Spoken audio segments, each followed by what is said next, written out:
fait, j'ai grandi à côté d'un centre de quartier à Zurich, pas très loin, et comme enfant, j'ai fréquemment participé à ces activités qui me semblaient, comme l'école, quelque chose de tout à fait normal. Donc je ne m'étais pas rendu compte ni de ce que c'est, ni vraiment de... Je ne faisais pas la différence en tant qu'enfant, c'était un lieu où on allait quand on avait congé, quand on n'était pas à l'école. Un centre de quartier qui avait un terrain d'aventure déjà joint à ce centre-là, centre de quartier, avec une personne surtout que je me souviens bien, qui était un monsieur, donc l'animateur, j'imagine, du lieu, qui a fait vivre ce lieu-là et qui nous a permis d'expérimenter plein de choses. Et donc, je pense que vraiment, à ce moment-là, je me suis imaginé, ça peut être intéressant d'être dans quelque chose comme ça. Mais ça m'a un peu échappé après. On fait son parcours de formation, on cherche un peu vers où on veut aller. J'ai fait des formations un peu basiques, employé de commerce, ce genre de choses qui n'étaient franchement pas intéressantes, mais plus par besoin de faire une formation, puisqu'au gymnase ça n'a pas joué, puis l'école supérieure ça n'a pas joué. Donc voilà, finalement, un apprentissage dans le transport international. Il n'y avait pas grand-chose à faire dans cet apprentissage, donc à côté de ça, j'ai pu faire du théâtre. Il avait des copains, des amis apprentis qui étaient impliqués dans une troupe de théâtre amateur, qui était un théâtre politisé, très engagé, un théâtre itinérant, théâtre de rue, comme on vivait ça à l'époque. Et on a vécu là 3 années assez exceptionnelles de monter des pièces de théâtre et de faire un peu tout ce qu'il faut autour. Donc aussi bien d'inventer la pièce, de l'imaginer, de la jouer, de faire tout ce qu'il faut autour pour la représenter chaque soir pendant les vacances à un autre lieu avec d'autres personnes. Et c'était une première aussi pour moi, une première occasion, si je pourrais dire, plus sociale, parce que dans cette équipe qu'on était, on avait des personnes... Aussi, on avait des personnes qui étaient toxicodépendantes, des jeunes, ou qui étaient en train de le devenir. Il y avait des personnes qui avaient plus vraiment des problématiques de ce genre-là, mais pas seulement. Et le tout était en fait, celui qui nous accompagnait, c'était un assistant social qui était engagé pour cela. Mais c'était pas sous la forme, si on pourrait dire, c'était pas affiché comme un lieu de travail social. C'était vraiment plutôt dans une histoire de théâtre amateur. Et théâtre d'amateurs de jeunes pour occuper la jeunesse zurichoise, pour faire des choses.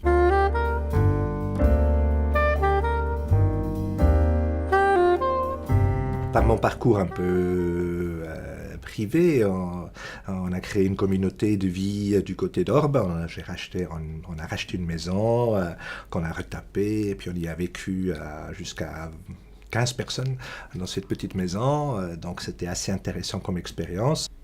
Et puis moi, surtout, ce que j'ai découvert là-dedans, c'est un peu mon envie et devenir plus conscient qu'en fait que je veux travailler avec les gens. Que pour moi, l'essentiel, c'est pas tellement d'avoir une administration propre en ordre comme je l'ai appris dans mon apprentissage ou de devenir forcément riche par mon travail ou des choses comme ça m'intéressait vraiment pas. Ce que j'ai découvert là dans cette communauté, c'est l'intérêt pour les autres.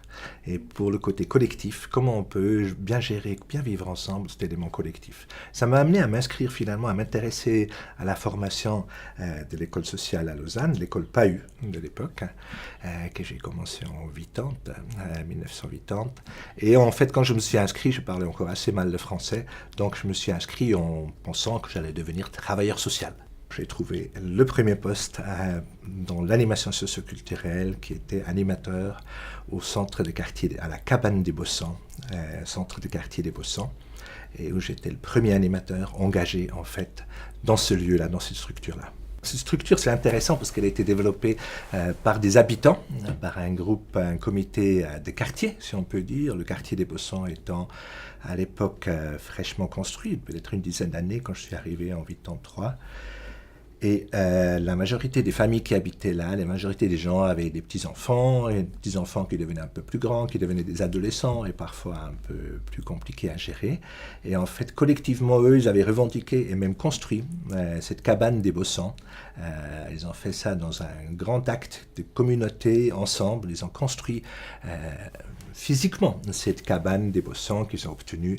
C'était une ancienne, si je me souviens bien, une cabane qui servait cabane de chantier pour la construction de la steppe à l'époque.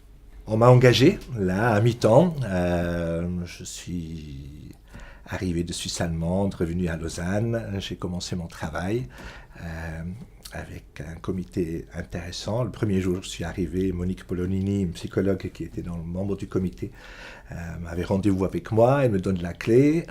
Voilà, ton lieu de travail. D'accord. Et après, je ne connaissais pas vraiment ni l'animation socioculturelle, ni des animateurs.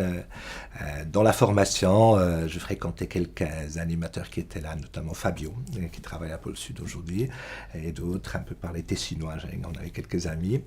Mais vraiment, de savoir ce que c'est l'animation socioculturelle, je l'ai découvert un peu en le vivant, à travers ce centre. Je me suis construit le rôle d'animateur et la fonction d'animateur en partant de ma base un peu d'éducateur et aussi un peu des déceptions de l'éducation, si je peux dire, où je ne voulais pas justement être limitant, trop cadrant, pour permettre, avec ma conviction personnelle, que chaque être a vraiment des qualités à développer.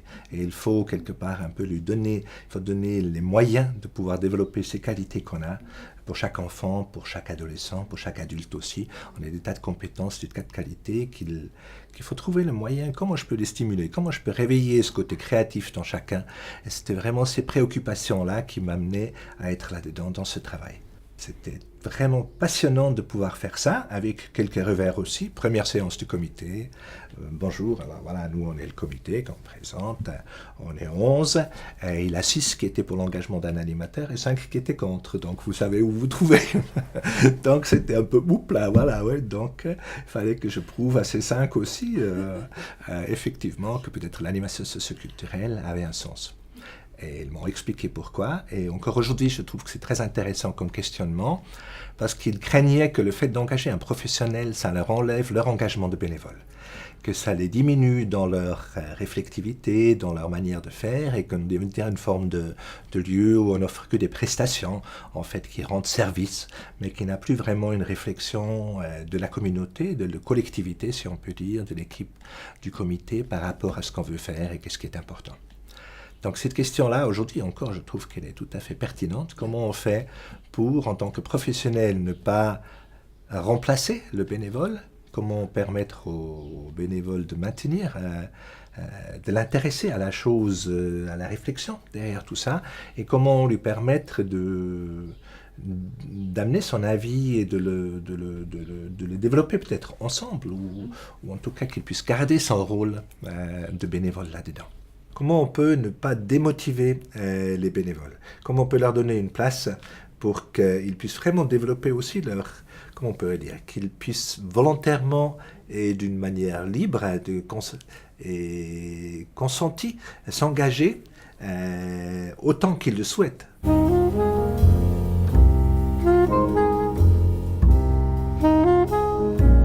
Cette question d'un terrain d'aventure est venue d'un côté par Christian Yost et Noël Pitlou, à l'époque, si je me souviens bien, qui ont fait un mémoire, je ne sais plus dans quel cadre, mais ils ont fait un mémoire autour d'un terrain d'aventure. Est-ce que ce serait intéressant de développer un terrain d'aventure à Lausanne?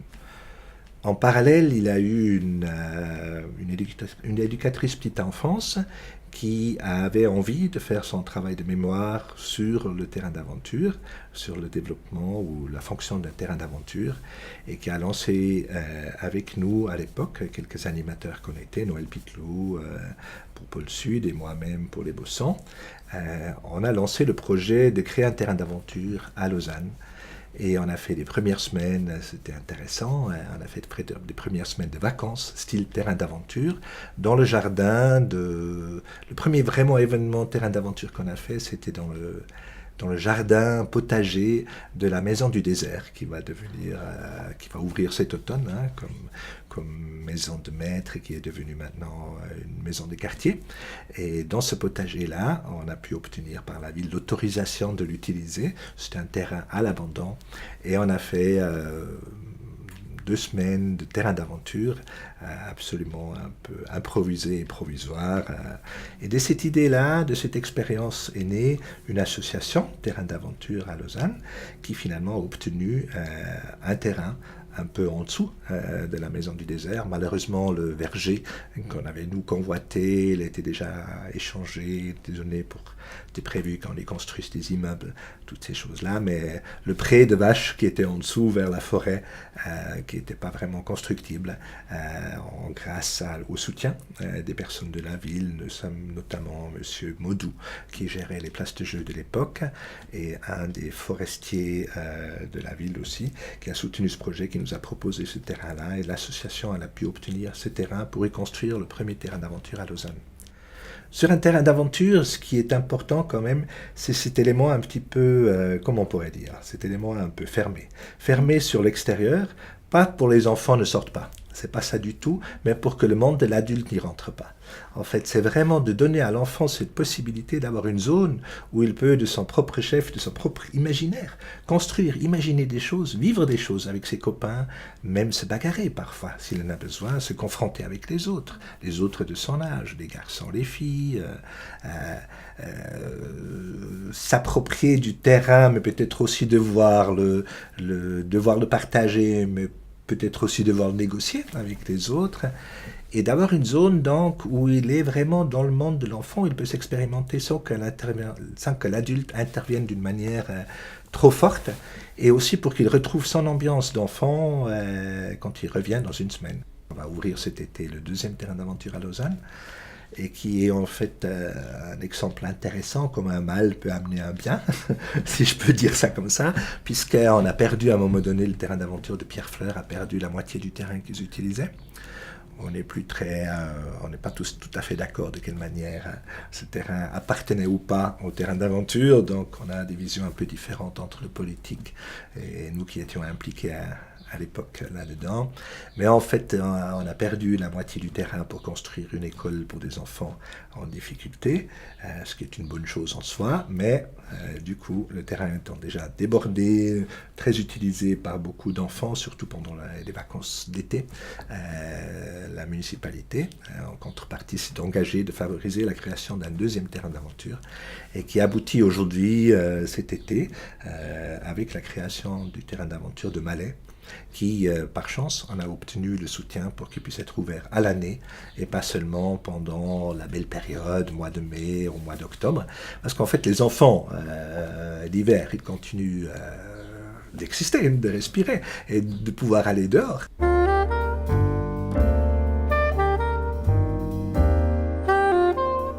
Je pense que c'était 93. On a eu une première version, une première création, si on peut dire, de ce concept de roulotte enchantée, qui était un projet commun, développé par plusieurs animateurs. Il avait des animateurs de la Cité, il avait des animateurs, il me semble, une animatrice aussi de Pôle Sud, de la Cité et des Bossans, où j'y travaillais à l'époque encore, qui ont développé ensemble ce concept de roulotte enchantée, c'est-à-dire d'aller avec un équipement de jeu dans les parcs, où on sait qu'il y a des enfants qui sont là, des familles qui sont là, et de leur apporter aussi bien du jeu que des ateliers créatifs et ces éléments-là. Donc, on a mis en route ce projet-là en 93. Moi, je suis parti, j'ai quitté la Suisse. Je me suis expatrié au Canada et le projet a pris son envol sous forme d'animation commune. Une première année, je crois qu'il a eu lieu 2 années comme ça. Et en 95, j'ai pu reprendre un travail en Suisse. J'ai repris un travail au centre d'animation de la Cité, où j'avais, avec ma collègue Liliane Odel, j'avais la mission de développer la roulotte enchantée, cette fois liée à un centre. En parallèle, le centre d'animation de la Cité avait une vocation très culturelle, avec des spectacles itinérants aussi. Et donc, c'est devenu la spécialité un peu du centre d'animation de la Cité d'être itinérant. D'un côté, des spectacles qui voyageaient, des spectacles création, souvent des troupes lausannois qui créaient un spectacle. Il allait se jouer aussi bien à la Bourdonnette qu'à Sougar, qu'au Bossan ou à Bellevaux, qui voyageaient dans ce sens-là, ou à la Cité, bien sûr, près de la cathédrale. En général, il y avait des représentations aussi. Et de l'autre côté, la roulotte enchantée, elle, qui venait avec une vraie roulotte qu'on a construit. On a pu construire ça ensemble, et qui se voyageait, qui se déplaçait de semaine en semaine avec tout un équipement de jeu, trottinettes, véhicules improbables, tables, murs de peinture où on fait des peintures sur des grandes feuilles. Cette roulotte enchantée, après la fusionner avec la cité itinéraire, les spectacles de la cité, si vous voulez, le côté itinérant on voit dans les quartiers, on a fusionné, donc finalement il a eu la roulotte enchantée avec des spectacles qui voyageaient à travers les parcs. Et ceci s'est terminé il y a 3 ou 4 ans. Beaucoup de choses se sont développées dans les parcs depuis. Lausanne Estival a eu beaucoup de succès avec d'autres projets itinérants, d'autres projets de spectacles culturels ou de jeux dans les quartiers, dans les lieux. Plein de centres socioculturels ont développé la caisse magique, qui est un peu issue de cela aussi. Le concept d'avoir une caisse de jeu sur une place et qui est permanent et qu'on va animer en dehors du centre socioculturel, mais qu'on va animer pendant la belle saison et toucher ainsi une population qui, en partie, ne passerait pas la porte du centre.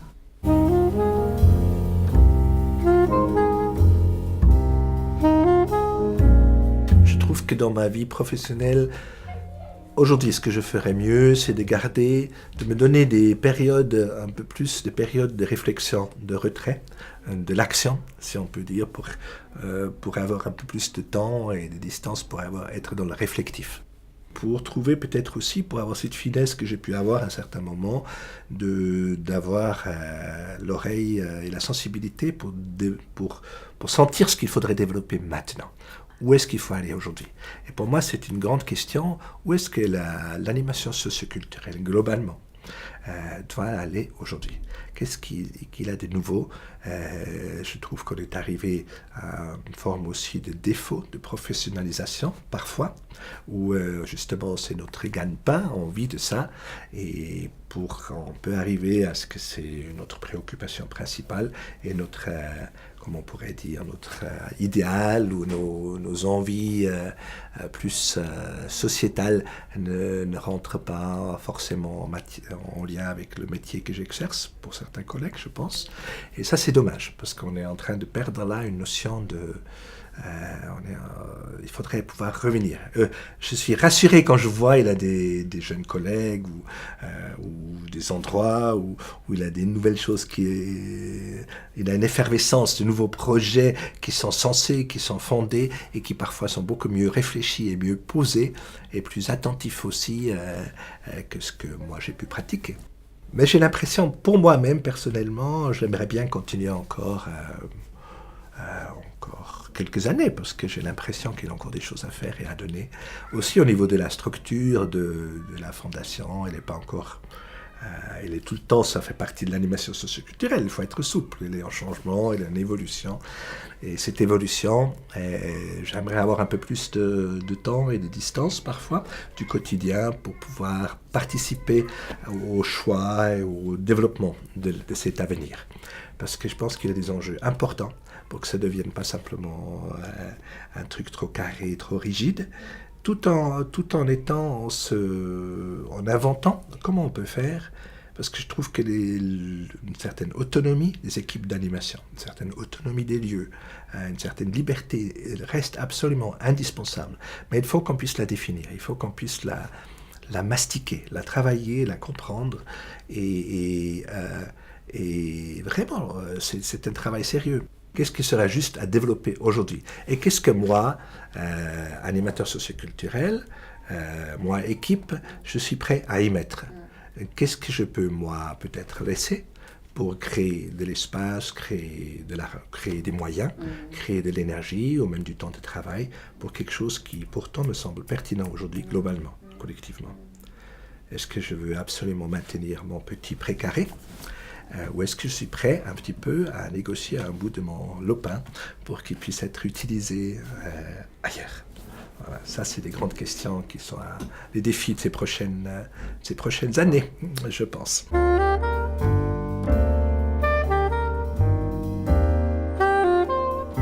Un centre socioculturel, une maison de quartier, pour moi aussi, doit quelque part être un espace de liberté, où on peut expérimenter des choses, on peut venir... où on n'est pas l'élève qui a loupé ses examens de maths et qui va redoubler sa 4e. On est juste Pierre qui vient, qui est Pierre tel qu'il est. On se préoccupe peu de sa famille, de ses frères et sœurs, de ses problèmes autour. Il est juste lui et il peut être qui il est et le manifester. Et c'est valable pour les enfants, c'est valable pour les adultes, c'est valable pour tout le monde qui devrait pouvoir venir dans une maison de quartier, un centre socioculturel. Donc pour moi aussi, là, il devrait avoir une forme de barrière, si je pourrais dire, symbolique, ou barrière plus virtuelle, mais qui permet à l'intérieur d'un centre socioculturel, d'une maison de quartier, et dans les activités qu'il développe, d'avoir un comportement différent que ce qui est exigé par la société. Moins rigide, moins strict, moins cadrant.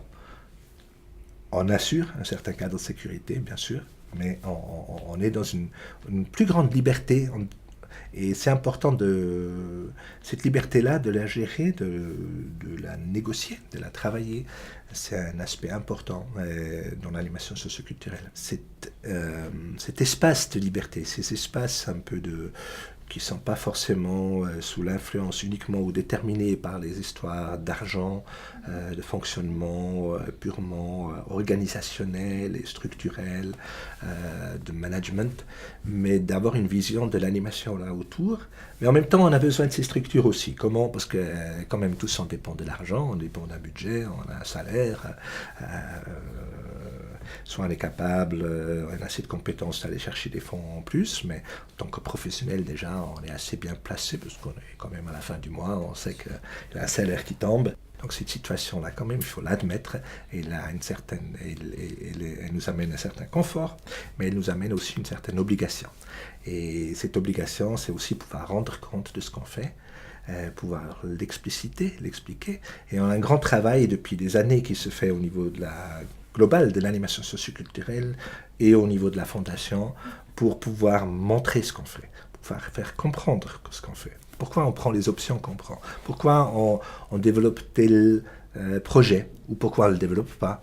Peut-être parfois on sollicite la fondation pour participer à des projets ou quelque chose dans laquelle la fondation ne rentre pas. On pourrait peut-être rentrer dedans, mais pas sous cette forme-là. Et trouver l'aspect particulier de l'animation socioculturelle. Et ce défi-là, il est détaillé. Aujourd'hui, on est en plein là-dedans. Comment on peut en même temps répondre aux besoins politiques? C'est normal, on a en face de nous aussi une administration, on a une administration communale, on a aussi un politique qui lui doit justifier pourquoi il finance la fondation, l'animation socioculturelle avec quand même plus de 9 millions par année, c'est quand même pas rien. Et d'utiliser à bon escient cette énergie, cet argent, ces collaborateurs, ces lieux, ces espaces, et de le maintenir, ces éléments-là, avec cet aspect de feu sacré où on développe des choses importantes. C'est un enjeu de taille. Je ne voudrais pas rentrer dans les détails, mais évidemment, ces difficultés-là, ou ces tensions peut aussi amener à des difficultés. Pour moi, dans mon rôle, parfois avec des collaborateurs ou ou plus loin, ça dépend, avec l'environnement, c'est pas toujours évident.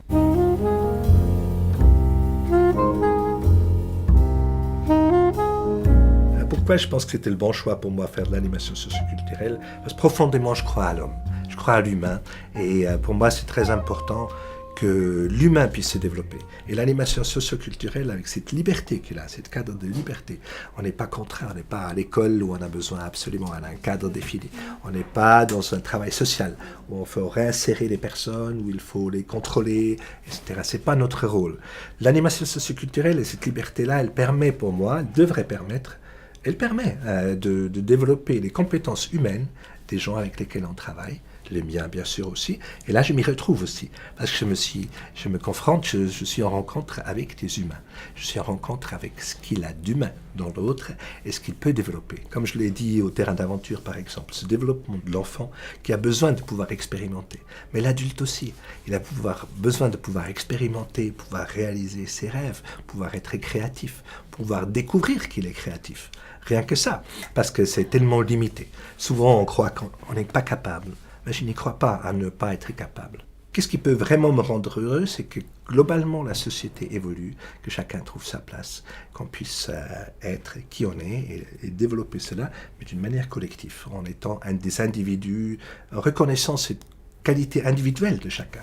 Ça me semble primordial et là, dans l'animation socioculturelle, il y a une possibilité incroyable là-dedans.